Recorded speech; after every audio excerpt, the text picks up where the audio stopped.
Hello, everyone, and welcome to this short talk on Pesach. And what I would like to do is just give a very short idea from the Bnei Yisachar, that's Rabbi Zvi Elimelch Shapira of Dinov, and after which I want to just tell a short story, but I'll start with his idea. He writes in his book, Bnei Yisachar is really based on the festivals, and it runs by according to the months of the year. And the first month, of course, of the Hebrew year is Nisan, even though the year starts in Tishrei. It says in Shmot chapter 12, HaChodesh Hazeh Lachem Rosh Chodashim, that this month of Nisan is the first of the months. And he has a short idea here where he says that he heard in the name of the Shalah.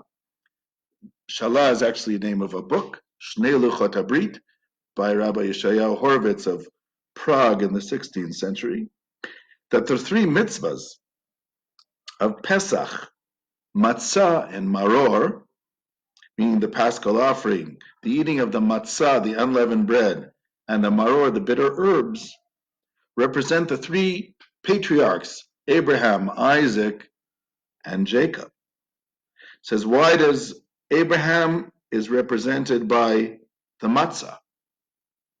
Because the matzah is shamur, it has to be watched over, not to touch water, since the time it is flour. Of course, we have what's called shmura matzah, which is matzah where the wheat or whatever grain was watched over from the time it was harvested from the field. So whether it's from that time or from the time that it becomes flour, you have to watch over the matzah. And it says about Avraham, Vaishmor mishmarti, he kept or he watched over my precepts and my laws. Then he says that, so matzah is Avraham. Pesach, he says, the paschal offering, which is of course a keves, which is a sheep. So that is likened to Isaac, because with Isaac, he requests from his son Esav to bring him gidayei izim, which are goats from the field, so that he should bring him something to eat before he blesses him. And then, of course, Rivka, Jacob's mother, says to him, I will prepare it for you, these gidayei izim, these goats, and you'll bring it to your father, and wear the goat skins also. So he says, therefore, the paschal offering reminds us of Isaac. And then Jacob is the maror. Jacob is the bitter herbs because Jacob's life was very difficult. It was very bitter. Not only did his brother try to kill him after his father blessed him, but in Laban's house also, he had his wives changed. He wanted to marry Rachel and he got Leah, and then he had to work again. And he had his salary changed many times. And then, of course, Joseph, his son, was sold to Egypt, so he went through a very difficult a time in his life. So then the patriarchs represent, according to the Shalah and according to the Bnei Yisachar, the three mitzvahs of the first night of Pesach, which is Abraham is the matzah, and Isaac is the paschal offering. And also you have to remember that Isaac was, in a sense, a human offering, almost, because his father in chapter 22 brought him up as a sacrifice, but in the end the angel said, do not touch the son, do not hold the knife, and do not touch the boy, because now I know that you are God-fearing. And Jacob is the maror, is the bitter herbs. And then he says at the end of this small paragraph, he says, interestingly enough, there's a question whether you have to do korech.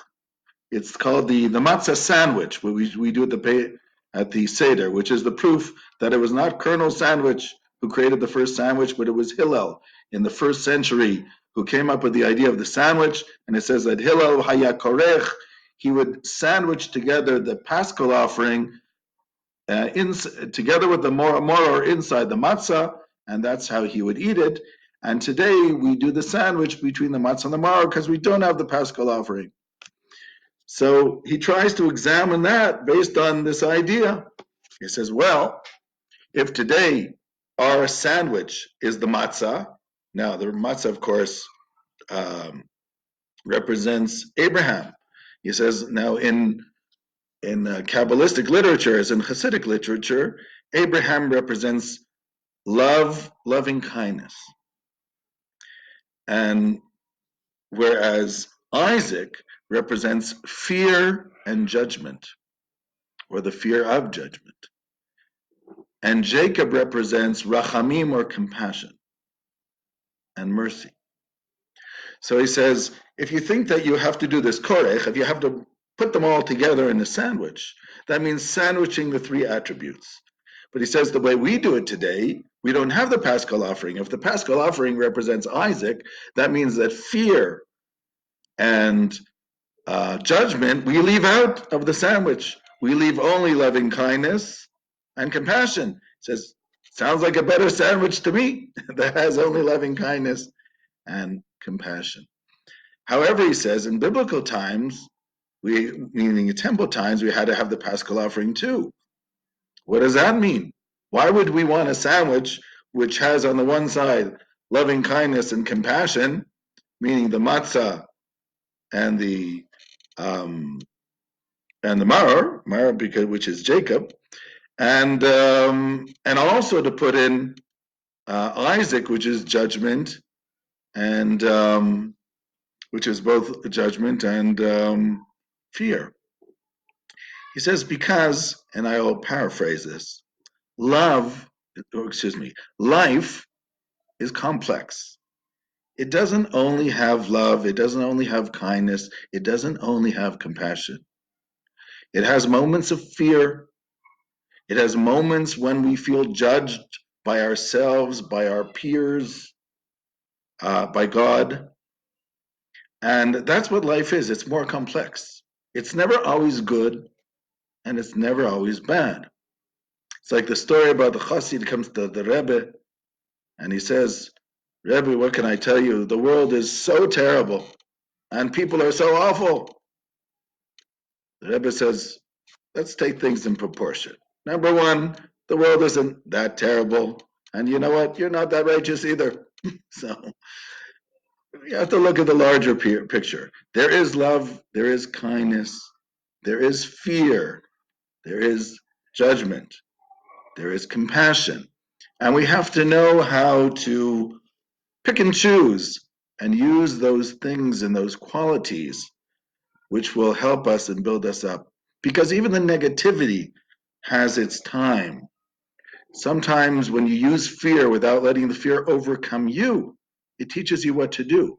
So you want to be isolated today with this virus going around, with the pandemic, but you don't want the fear to overcome you. And we're hoping, of course, that when it's over, we will again be able to use our time for kindness and compassion, and for loving kindness. Now, I want to just end with a little story, and this story I heard indirectly through Rabbi Riskin. The one who told it in the name of Rabbi Riskin, and it basically goes like this. There was a story that there was a young boy who was sent to a yeshiva between the wars in the 1920s. The yeshiva of Radin, which was a small town in Poland. Actually, when we say Poland, Radin was actually in Lithuania, or today the area of Belarus.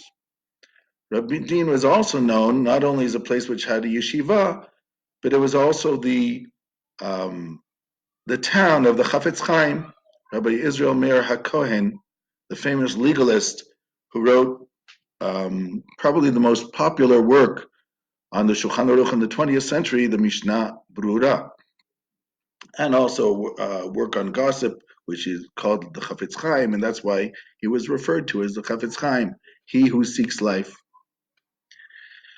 So the story goes that this boy was sent to yeshiva, and actually the story was known before. And the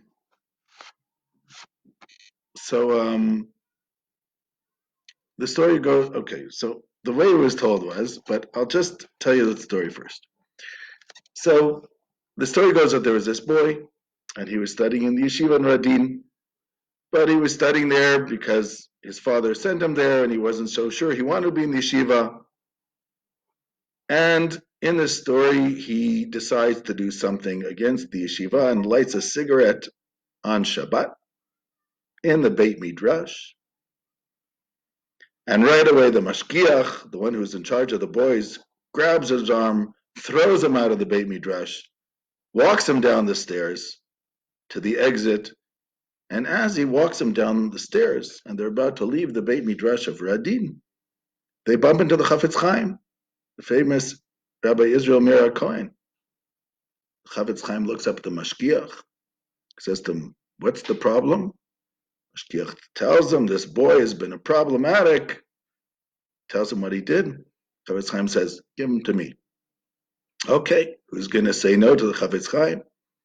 Grabs the young boy by his hand, this 15-year-old, takes him into his house, and according to the official story, after 10 minutes, the boy comes back, and he decides he wants to study yeshiva, and it transforms him. And the moral of the story, the way the story was normally told, was that's what happens when you meet a righteous man. It can transform you in 10 minutes. Anyhow, the story goes that Rabbi Riskin says that he was in Florida at one of these, I think it was either a weekend retreat or at a synagogue where he was asked to speak. And he told this story, and he said, can you imagine if we actually knew what happened in those 10 minutes between the chafetz chaim and this 15-year-old boy? Now, this took place in the 1970s, this story of Riskin in Florida. And he says at the end of this weekend retreat, somebody walked over to him and he says, would you actually like to know what happened in those 10 minutes? Rabbi Riskin was taken back. He says, I didn't know anybody knew. He says, if you sit down with me for 5 minutes, just the two of us, I'll tell you how I know. Okay, so he sits down with the guy. He says, what happened? He says, well, I'll tell you how I know. It was me. And so the old man says to him, but let me tell you the whole story. As the whole story says, it's true, I was 15 years old. I was sent by my father to yeshiva, and I didn't want to go to yeshiva. I wanted to start a business. I had a plan, what I was going to do with my life. I worked it out with a few friends. My father said, nothing doing, you're going to yeshiva. That's what we do in our family, and that's it. The first day I was in yeshiva, I was miserable. I didn't want to stay. I would do anything to get out of that place. And every night I would think on my bed, what can I do? Maybe I'll get somebody angry. Maybe I'll just run for it. Maybe I can get some money and take a train out of here or something. And then I was so frustrated. I just couldn't do anything. I hated the learning. I hated the people. I hated being there. Everything was terrible, terrible, terrible. It was not letting me realize my life dreams. Finally, I got to a point I didn't know what to do with myself. And I sat there in the Beit Midrash and I said, what could possibly get me out of this place? And then I came up with that stupid idea of lighting the cigarette in the Beit Midrash. And I knew if I did that, in 30 seconds they would throw me out. It would be all over. I'd have to go home. And I did that. But I didn't expect what was going to happen after that. So, as the story goes, it's true. The mashgiach took me by the arm, grabbed me, said, you have no place in the yeshiva, took me out, and then we bumped into the famous chafetz chaim. Well, everybody knew who the chafetz chaim was. He used to come to the yeshiva quite often. He didn't teach in the yeshiva, but he lived almost next door. It was a very small village, and he liked using the library, so we would see him a lot. Nobody dared talk to him without permission. Our respect for him was like an angel of God. So the chafetz chaim grabbed me by the hand, didn't say a word, and started taking me towards his house. We walked into this house, which I had never been in, and he says, I can promise, I says, I was in shock. Every piece of furniture in that house was broken. I'd never seen anything like that. How could a person live there? So we walk through the house, and he takes me into a little room, puts me down at one side of the table, and he's at the other side of the table. And he looks at me, and I look at him, wondering what he's going to say. Doesn't say anything. All of a sudden, I see him start to cry. He starts saying, Shabbos, Shabbos, Shabbat. And I felt like a fool. This man is one of the greatest Torah giants of the generation. Me, I'm a 15-year-old boy, and I'm making him cry. Felt like an idiot. And besides, why do you think I left the cigarette? It's not that I didn't believe in Shabbat. I didn't know what to do. I wanted to be thrown out of the yeshiva, that's all. I felt like an idiot. He kept looking at me saying, Shabbos, Shabbos, and he was crying. He said, young man, do you understand? I said, of course I understand. How could I not understand? After a few minutes, he got up. He said, let's go back. I said, okay. And he grabbed me by the arm. First one, of course, he bumped into with the mashgiach. Says the mashgiach, take him back. Mashgiach, of course, is not going to say no to the chafetz chaim. And that's what happened. Well, I got back into the yeshiva. I started studying. I said to myself, I'm stuck here. Let's just face it. I'm here at least to the summer. So let's see what happens. I can always have my ideas later. I'm only 15. So I decided to give it a shot. And then I realized I was actually enjoying it. There were good people there. They believed in the study. And I really got a lot out of that yeshiva. Well, of course, as you know, we ran away in Lithuania during the war, and then I came to the United States. And I actually worked as a rabbi here for a number of years. But I'll never forget that meeting with the chafetz chaim in my life. What is the moral of the story? The moral of the story is that great people, it's not what they say, it's their belief in you. That the great person is able to zoom in and see your strengths, that sometimes you don't even see it yourself. Here we are on the eve of Zvi Pesach, the seventh day of Pesach, where the Jewish people had to go through the Red Sea. And when they came to that sea, and it wasn't open, they said to Moses, what do we do? Cry out to God. And Moses did, and God said, why are you crying out to me? Just go forward.